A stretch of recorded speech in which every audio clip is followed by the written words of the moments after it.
Hello and welcome to Jim's EV Adventures. I'm Jim. We're going from point A to point B.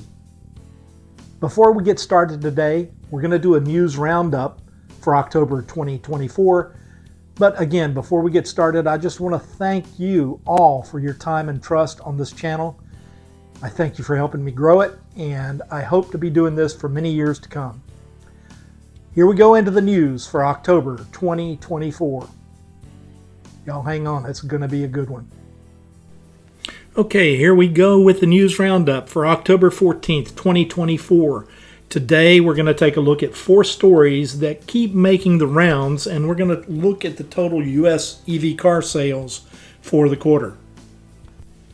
So as I prepared for this story, I was looking through some of the headlines over the past few months, and one of the headlines I found was from the Financial Times, and it read, "Why Americans are not buying more EVs." And then the byline read, "President Biden wants to increase adoption, but his tariffs on Chinese imports could reduce competition and increase costs." If you want to understand what this really means, I suggest you go back and look at my video entitled "Examined: The Politics of the Electric Vehicle." As I stated in the video, the media seeks to divide Americans over the issue of electric vehicles by tying it to the 2 political parties, which is just absolutely dumb. This headline and byline are just one example. And one thing we know from this past quarter is that GM and Ford both had record EV sales in the third quarter of 2024. Ford has sold 67,689 units for the year, and their EV sales are up year over year 45%. General Motors has sold 70,450 units for the year, passing Ford for the first time, and their sales increased by 25% from quarter 1 and 49% from quarter 1 to quarter 3. They have had 7 consecutive quarters of growth in the EV sector, not in the ICE sector, in the EV sector. And this brings us to the second part of the stories today. U.S. EV car sales are slumping. We keep hearing that EV sales are slumping. EV sales are dying. EV sales are falling off as Americans reject the electric vehicle. And nothing could be further from the truth. Let's look at these graphics.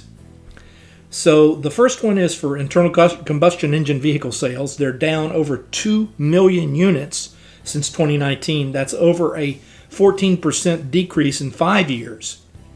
Now let's look at the second graphic. Electric vehicle sales are up almost 1 million units since 2019. That's a 485% increase in 5 years.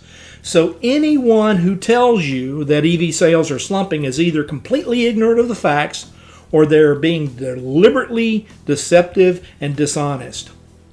You make the choice. And that brings us to the third part of this news update. EV car sales for the third quarter. There were over 346,309 EVs sold in America in the third quarter of 2024.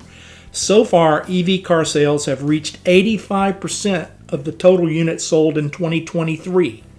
ICE car sales are on pace to equal the numbers in 2023, and there's 75% of that through the third quarter, showing no year-over-year increase in sales. For 2024, EV car sales are on track to be higher than they were in 2023, and we're fast approaching the 10% adoption rate. ICE car sales are on track to remain the same or come in slightly lower than what they were in 2023. Again, this kind of ties into the first 2 points of this news roundup. And now for the coup de grace. Don't buy the lies from the media.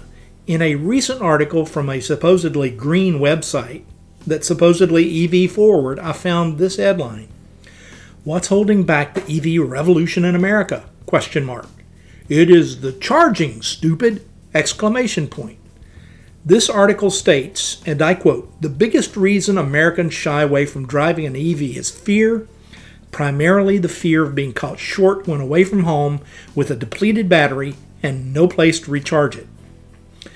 While this is partially true, what it does not tell the user is this.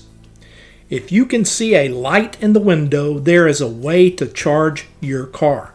That isn't necessarily true for your ICE car, because recently I still have an old gas-powered generator, and I had to get 5 gallons of gas in my gas can in case the power went out. Well, my car was fully charged, and thank goodness it was not an ICE car, because I had to drive 12 miles to find a gas station that was open, and there are more than a half a dozen stations within 5 miles of my home. They closed early in anticipation of the storm. Had I been able to install my home's battery backup, which is coming soon, all I would have had to do is ensure that I had a 100% charge on the system to breach the divide between when the start of the power outage starts and the restoration of the grid. And if I had solar on my house, it would have been a meh experience altogether. Here's what you need to understand if you're driving an EV. If there's an electrical outlet, you have a way to charge your car.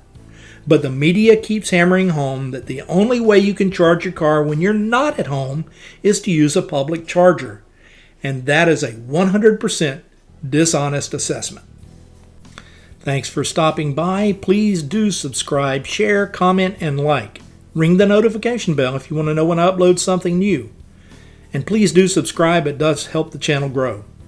Also, remember, treat everyone with kindness, put a smile on your face, help someone today, and pay it forward when someone does the same for you. Thank you again for stopping by. I sincerely appreciate your time and attention. Y'all have a great day, and I'll see you real soon or somewhere along that route from point A to point B. Take it easy.